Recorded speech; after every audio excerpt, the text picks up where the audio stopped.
abantu benshi bakunze kuvuga inyandiko y'umushinga. Abantu benshi ntibanazi ko business plan bayita inyandiko y'umushinga. Hari ibice cyangwa se hari intambwe ugomba kubanza kunyuramo uhereye ku gitekerezo, hanyuma ukazagera nyine ku cyandiko. Impamvu bavuga ko icyo gitekerezo nicyo bita umushinga ubundi umuntu aba afite. Noneho iyo kivanye mu magambo ukagishyira mu nyandiko, ukandika uko igitekerezo cyawe ushaka kuzagikora, nibyo iyo nyandiko rero ubikoze ugishyizemo nicyo bita inyandiko y'umushinga, ariyo bita business plan. Business plan ni inyandiko y'umushinga isobanura neza uburyo umushinga wawe uzakora, igishoro cyawe, isoko na n'inyungu. Ubundi umushinga uwo ari wo wose, ikintu kibanze ni isoko. Isoko niryo riba rigize umushinga. Gukora umushinga nta soko burya ni nkaho ntacyo ukoze, uba uri kuri risque yo hejuru yo guhomba.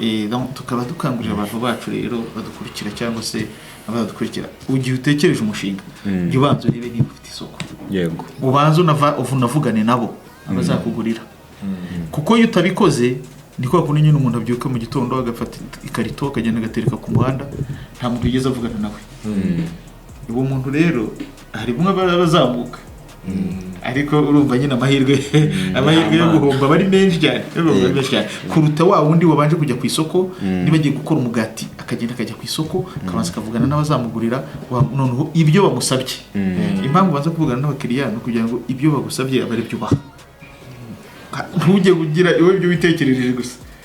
Iyo umuntu yitekereje ibintu kwa kundi ajya ku isoko yaba acuruza nk'imigati kamupira buri munsi gapfa, cyangwa se agashyira ibicuruzwa ahantu ukabona nta n'umuntu uri kuza kubigura.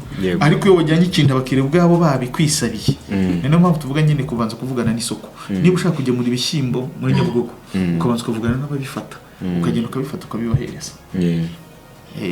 So ubwo rero iyo niyo business plan. Ibigizwe ni ibintu bitatu navuze by'ingenzi. Ishoramari ryawe ni ibice bikuru. Ishoramari rirangana iki cyangwa se rizaturuka he, isoko ryawe nirihe, n'inyungu uzakura.